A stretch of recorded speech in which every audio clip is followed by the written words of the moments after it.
কোরআনে কিন্তু কোথাও দাড়ির কথা নেই, আছে কোরআনে কোথাও দাড়ির কথা নেই। আমি দাঁড়িয়ে রেখেছি, ছোট দাঁড়িয়ে রেখেছি, তাদের কথা হলো ছোট রাখতে তাদের মত মতো, তাদের সুবিধা মতো তারা যত করবে ওই পরিমাণ দাঁড়িয়ে রাখতে হবে, অথচ কোরআনে কোথাও দাঁড়ির কথা বলা নাই। আজকে আমাদের উপরে যে হুমকি চলছে, তারা আলটিমেটাম দিয়েছে যে 15 তারিখের মধ্যে আমাদেরকে উচ্ছেদ করে দেবে, আমাদের জমি থেকে, আমাদের জন্মস্থান থেকে, আমাদের সম্পদ থেকে তারা আমাদেরকে উচ্ছেদ করে দেবে, আলটিমেটাম দিয়েছে। থানা যদি মামলা নেয় তাহলে থানা আক্রমণ করবে তারা, এরকম ঘোষণা তারা দিয়েছে। সারাদিনে যে তারা আমাদের উপরে হুমকি দেবে, বক্তব্য তুলে রেখেছে, সমস্ত বক্তব্য তারা লাইভ করেছে। তারা কে কি কথা বলেছে, তারা প্রত্যেকটি কথা বেআইনি বলেছে, প্রত্যেকটি কথা বেআইনি বলেছে। তাদের কাছে কোনো আইন নাই, তাদের কাছে কোনো আইন নাই, দেশের সংবিধান নাই, তারা দেশের রাষ্ট্র, দেশের সরকার আছে বলে তাদের কথা মনে হয় না। এইভাবে যদি তারা দেশের সরকার, দেশের আইন পরিস্থিতিকে অবজ্ঞা করতে থাকে, তাহলে দেশের পরিণতি কি হবে?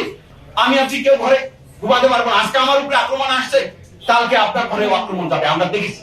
সুতরাং সচেতন হতে হবে আমাদের প্রত্যেককে, আমাদের দেশকে রক্ষা করতে হবে, আমাদের মাতৃভূমিকে রক্ষা করতে হবে। একটি উগ্রবাদ শ্রেণীর হাতে আমরা আমাদের দেশকে ছেড়ে দিতে পারি না। তাদের সংখ্যা খুব কম, তাদেরকে মোকাবেলা করার যে আদর্শ দরকার সেই আদর্শ আমাদের কাছে আছে। তাদের মতের সাথে আমাদের ভিন্ন মত বাংলাদেশে থাকতে পারে না, ভিন্ন মত থাকতে পারে না। ভিন্ন মতের মানুষ এদেশে থাকবে, এটা এই দেশের সাংবিধানিক অধিকার নাকি? তাদের কথা হলো কোরআনে কিন্তু কোথাও দাড়ির কথা নেই, আছে কোরআনে কোথাও দাড়ির কথা নেই। আমি দাঁড়িয়ে রেখেছি, ছোট দাঁড়িয়ে রেখেছি, তাদের কথা হলো ছোট রাখতে তাদের মত মতো, তাদের সুবিধা মতো তারা যত করবে ওই পরিমাণ দাঁড়িয়ে রাখতে হবে, অথচ কোরআনে কোথাও দাড়ির কথা বলা নাই।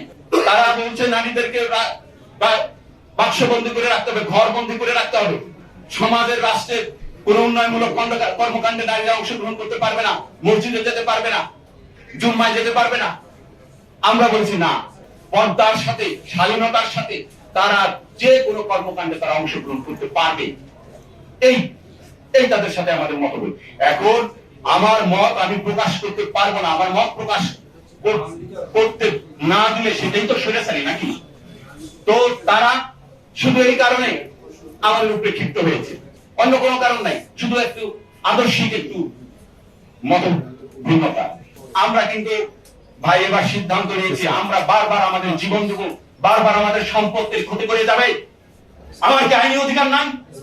মানুষ হিসাবে বেঁচে থাকার অধিকার কি আমার নাই? হয় আমরা এবার বাঁচবো আমার অধিকার নিয়ে, অথবা আমরা মৃত্যুবরণ করবো। এবার আমরা সিদ্ধান্ত নিয়েছি। আর সেটা যদি হয় তাহলে ভালো মেসেজ যাবে না। আমরা আশঙ্কা করছি 15 তারিখে তারা আলটিমেটাম দিয়েছে, আজ পর্যন্ত আমরা কিন্তু কার্যকরী কোনো ব্যবস্থা দেখতে পাচ্ছি না।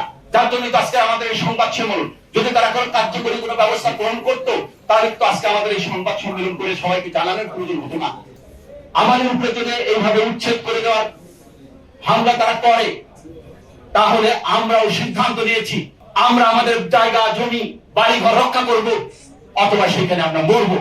এটা যদি হয়, তারা সেখানে, আপনারা দেখেছেন, তারা বলেছে তাদের কাছে অত্যাধুনিক অস্ত্রপাতি রয়েছে, তারা 60 জন দিয়ে আমাদের 10,000 হিজবুত তৈরিকে তারা হত্যা করতে পারে, এরকম অস্ত্র রয়েছে। এই কথা বলার পরেও কিন্তু আমাদের দেশে আইন শৃঙ্খলা রক্ষাকারী বাহিনী এই বিষয়ে কিন্তু এখনো পর্যন্ত কোনো হস্তক্ষেপ গ্রহণ করেনি। আজকে 10 তারিখ, গত 7 তারিখে তারা হুমকি দিয়েছে। তারা যদি এটা করে তাহলে আমরাও কিন্তু ছাড়বো না।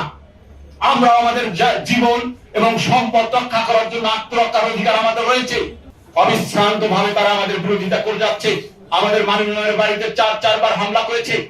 এবার কিন্তু আমরা সিদ্ধান্ত নিয়েছি আমাদের জীবন এবং সম্পদ আমরা রক্ষা করব, আর সেটা করলে সেখানে কি পরিস্থিতি হবে সেটাই আপনাদেরকে আমরা বলতে চাচ্ছি। আমি আইন শৃঙ্খলা রক্ষাকারীকে বাহিনীকে বলবো, আপনারা এই উগ্রবাদকে আশ্রয় প্রশ্রয় দেবেন না। তারা যদি দ্রুত তাদের বিরুদ্ধে আইনি ব্যবস্থা গ্রহণ করুন। আমি বর্তমান সরকারকে বলবো, আমাদের এই দেশটাকে যেন উগ্রবাদ রাষ্ট্রে পরিণত করতে না পারে সেই জন্য আপনারা দ্রুত ব্যবস্থা গ্রহণ করুন।